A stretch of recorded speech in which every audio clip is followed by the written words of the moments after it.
নেশার আখড়ায় পরিণত হচ্ছে যাদবপুর বিশ্ববিদ্যালয়। পাঁচতারা বিশ্ববিদ্যালয় যেন নেশার আঁতুড়ঘর। আজ শর্ত সাপেক্ষে তাই মিছিল করছে বিজেপি। যাদবপুরে নৈরাজ্যের প্রতিবাদে আজ শর্ত সাপেক্ষে মিছিল। শুভেন্দু অধিকারীর নবীনা সিনেমা হল থেকে শুরু হচ্ছে এই মিছিল। আদালতে শর্ত সাপেক্ষে যাদবপুর থানার আগেই শেষ হচ্ছে মিছিল। শর্ত সাপেক্ষে মিছিলের অনুমতি দিয়েছিল আদালত, সেই অনুযায়ী যাদবপুর থানার আগেই শেষ হচ্ছে মিছিল। প্রায় 750 জনকে নিয়ে জমায়েতের অনুমতি দেওয়া হয়েছিল, সেই অনুযায়ী মিছিল করবেন বিরোধী দলনেতা। সকাল ঠিক 11টা থেকে বিকেল 3টে পর্যন্ত মিছিল করা যাবে। তবে যাদবপুর থানা থেকে বেশ খানিকটা দূরত্ব বজায় রাখার নির্দেশ দেওয়া হয়েছে। নবীনা সিনেমা হল থেকে এই মিছিল শুরু হচ্ছে। বিশ্ববিদ্যালয়ের 100 গজ আগেই শেষ হচ্ছে এই মিছিল। যাদবপুর থানার আগেই মিছিল শেষ করার নির্দেশ দিয়েছে আদালত, সেই অনুযায়ী যাদবপুর থানার আগেই মিছিল শেষ করছে বিজেপি। এবং এই মিছিলে থাকছে 750 জন, অর্থাৎ 750 জনকে নিয়ে মিছিলে জমায়েত করবার যে নির্দেশ দেওয়া হয়েছিল, সেই অনুযায়ী কিন্তু তারা মিছিল করবে। নবীনা সিনেমা হল থেকে মিছিল শুরু হচ্ছে, শেষ হচ্ছে বিশ্ববিদ্যালয়ের 100 গজ আগে থেকে। অর্থাৎ শর্ত সাপেক্ষে যে মিছিল, সেই মিছিলের অনুমতি দেওয়া হয়েছিল আদালতের তরফে, সেই অনুযায়ী আজ ঠিক সকাল 11টা থেকে বিকেল 3টে পর্যন্ত মিছিল করবে বিজেপি।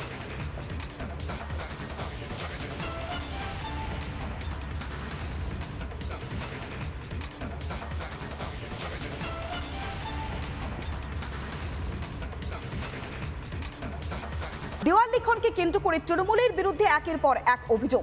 সেক্ষেত্রে স্থানীয় তৃণমূল বিধায়ক শওকত মোল্লা তিনিও অভিযোগ করছেন, আর এই অবস্থায় প্রশ্ন তিনিও ছুড়ে দিচ্ছেন। ইতিমধ্যে সেই দেওয়াল লিখনকে কেন্দ্র করে যে সংঘর্ষের ঘটনা, ভাইরাল হয়েছে সেই ভিডিও। আমার কাঁড়াল বেড়ে কোনো সিপিএম বিজেপির দাল লেখা হবে না বাংলা সে তো ভোটের ব্যাপারটা আমার মনে হয় আমাদের বুথে না লেখাই ভালো। তোমরা অন্য অন্য জায়গায় লেখো, ফুলবেড়ে লেখো, পাঁচুড়ে লেখো, লেখো আদি চালাই যাও।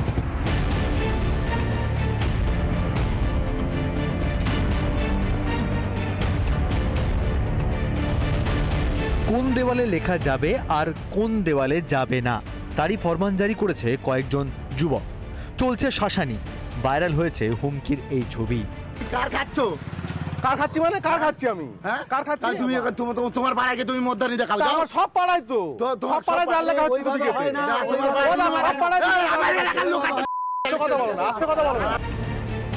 অভিযোগ, সিপিএম এর দেওয়াল লিখনে বাধা দিয়েছে তৃণমূল। দক্ষিণ 24 পরগনার ভাঙড়ের এই ঘটনা সামনে আসতে উত্তপ্ত এলাকা। আগামী 20শে এপ্রিল ব্রিগেডে সমাবেশ রয়েছে বামেদের। তার জন্যই এদিন কাঁঠালবেড়িয়ার বিভিন্ন জায়গায় দেওয়াল লিখছিলেন সিপিএম এর কর্মী সমর্থকরা। সেই সময় চড়াও হয়ে বামেদের ধমকাতে থাকে শাসক দল। আজকে যে নোংরামি হয়েছে, এই নোংরামির বিরুদ্ধে কমরেডরা প্রতিরোধ করেছে, নেতৃত্বরা উপস্থিত ছিলেন, প্রতিরোধ করেছে। প্রতিরোধ করে সেখানে দেয়াল লিখেছে, তার পাশের বুথেও দেয়াল লিখন হয়েছে।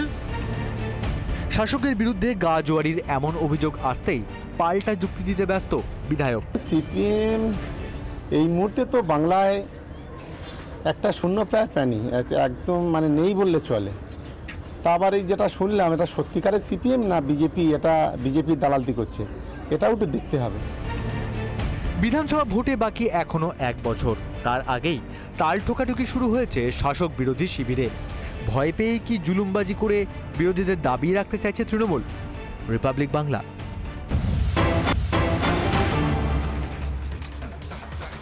এবার একটি ব্রেকিং নিউজের দিকে নজর রাখবো। এপিক বিভ্রাট। এর আগে আমরা দেখেছিলাম যে একই এপিক নাম্বারে দুজনের নাম পাওয়া গিয়েছিল, আর এবার একজন ব্যক্তির নামে তার সঙ্গে রয়েছে দুটি এপিক নাম্বার। এক কথায় উলট পুরাণ, একই ব্যক্তির নামে দুটি এপিক নাম্বার। বনগাঁর 20 নম্বর ওয়ার্ডের ঘটনায় রীতিমতো শোরগোল পড়ে গিয়েছে। অভিযুক্ত ওই ব্যক্তির নাম বিপ্লব সেন। 2014 সালে বাপ্পা সেন নামে তৈরি করা হয়েছিল তার ভোটার কার্ড। পরে ওই কার্ড জমা দিয়ে বিপ্লব সেন নামে ভোটার কার্ডের আবেদন করা হয়। বিপ্লব সেনের নামে বিভিন্ন এপিক নাম্বারে নতুন ভোটার কার্ড ইস্যু করা হয়। তবে ওই বিপ্লব সেন তিনি কি বলছেন এবং স্থানীয়রাই বা কি বলছেন, শুনুন। বাপ্পা সেন ছিল ভোটার কার্ড, আমি ওটা জমা দিয়ে আমি বিপ্লব সেনের জন্য সব কিছু দিয়েছিলাম। তা আমার বিপ্লব সেন ভোটার কার্ডটা যখন আমার কাছ থেকে নিয়ে নেয়, মানে দিয়ে দেয় হাতে, দেওয়ার পরে বাপ্পা সেন ভোটার কার্ডটা জমা নিয়ে নেয়। ওরা নিয়ে আমার এতদিন ধরে নামটা কাটেনি, কার্ডটা জমা নিয়ে নিয়েছিল। যখন বিপ্লব সেন কার্ডটা দিয়েছিল, বাপ্পা সেনটা জমা নিয়ে নিয়েছিল।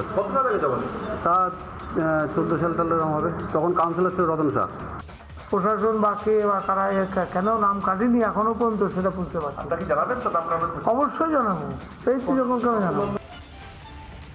আমরা শোনাচ্ছিলাম স্থানীয় তৃণমূল কংগ্রেসের কাউন্সিলর, তিনি কি বলছেন। তবে একই সঙ্গে বিরোধীরাও কিন্তু সরব হচ্ছে। বিজেপি আর কংগ্রেস কি অভিযোগ করছে শুনুন একবার। সেই সময় জমা হয়েছিল 2014 সালে, কিন্তু তারপরে তো আর কাটা হয়নি। কিন্তু আজকে যারা অভিযোগ করছে তারাও তো দীর্ঘদিন ধরে এটা দেখছে, আর পলিটিক্যাল পার্টি হিসাবে তাদের বিএলএরাও তো এই কাজটা করা উচিত ছিল, করেনি, তারাও করেনি। দেখুন, যেই বাম সেই তৃণমূল, আপনারা এখন পরিষ্কার হয়ে গেছে পশ্চিমবঙ্গের মানুষ। এই ভোট বামেদের আগে ভোট ব্যাংক ছিল, এখন হয়েছে তৃণমূলের ভোট ব্যাংক।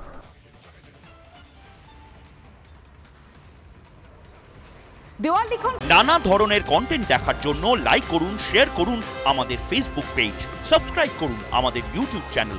পাশাপাশি অন্যান্য ব্রেকিং নিউজের জন্য অবশ্যই চোখ রাখুন রিপাবলিক বাংলায়।